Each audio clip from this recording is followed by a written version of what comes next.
റമളാൻ ക്വിസിലേക്ക് ഏവർക്കും സ്വാഗതം. ചോദ്യം: റമളാൻ ഒന്നാമത് 10 വിശ്വാസികൾക്കുള്ള നേട്ടം എന്ത്? ഓപ്ഷൻ: റഹ്മത്ത്, റാഹത്ത്, ജന്നത്ത്, മഗ്ഫിറത്ത്. ഉത്തരം: റഹ്മത്ത്. ചോദ്യം: റമളാൻ രണ്ടാമത് 10 വിശ്വാസികൾക്കുള്ള നേട്ടം എന്ത്?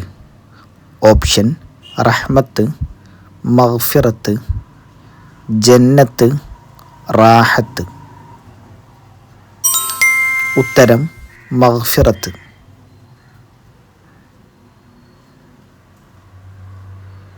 ചോദ്യം: റമളാൻ മൂന്നാമത് 10 വിശ്വാസികൾക്കുള്ള നേട്ടം എന്ത്?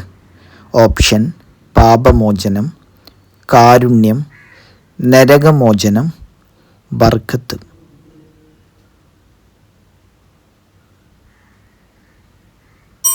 ഉത്തരം: നരകമോചനം.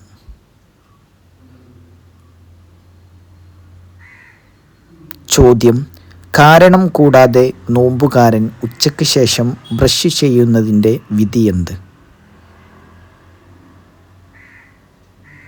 ഓപ്ഷൻ: ഹലാൽ, സുന്നത്ത്, വാജിബ്, കറാഹത്ത്.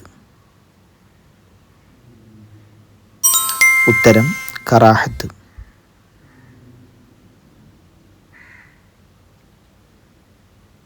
ചോദ്യം: റമളാൻ എന്ന പദം ഖുർആനിൽ എത്ര തവണ പരാമർശിക്കപ്പെട്ടിട്ടുണ്ട്?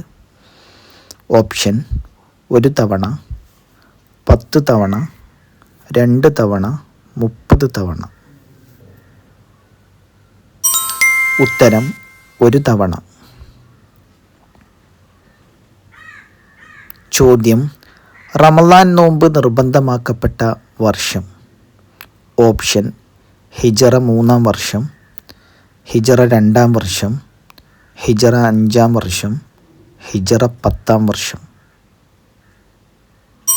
ഉത്തരം: ഹിജറ 2-ാം വർഷം.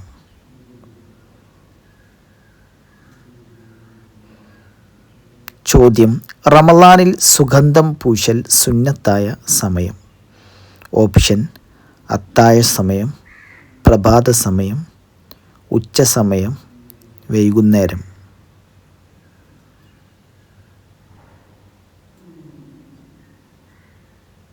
ഉത്തരം: അത്താഴ സമയം. ചോദ്യം: റമളാൻ എന്ന പദം ഉള്ളത് ഏത് സൂറത്തിൽ? ഓപ്ഷൻ: സൂറത്തുൽ ബഖറ, സൂറത്തുൽ വാഖിയ, സൂറത്ത് യാസീൻ, സൂറത്ത് നിസാ. ഉത്തരം: സൂറത്തുൽ ബഖറ.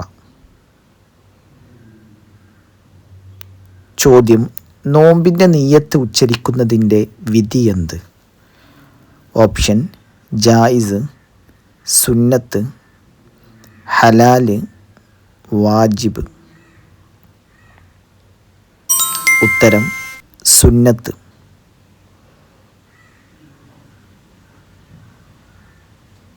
ചോദ്യം: ലൈലത്തുൽ ഖദർ എന്ന വാക്യം ഖുർആനിൽ വന്നത് എത്ര പ്രാവശ്യം? ഓപ്ഷൻ: 5 തവണ, 3 തവണ, 2 തവണ, 10 തവണ. ഉത്തരം: 3 തവണ. റമളാൻ ക്വിസ് ഇഷ്ടപ്പെട്ടാൽ ലൈക്ക് അടിക്കുക, നിങ്ങളുടെ അഭിപ്രായങ്ങൾ അറിയിക്കുക. അസ്സലാമു അലൈക്കും വറഹ്മത്തുള്ളാഹി.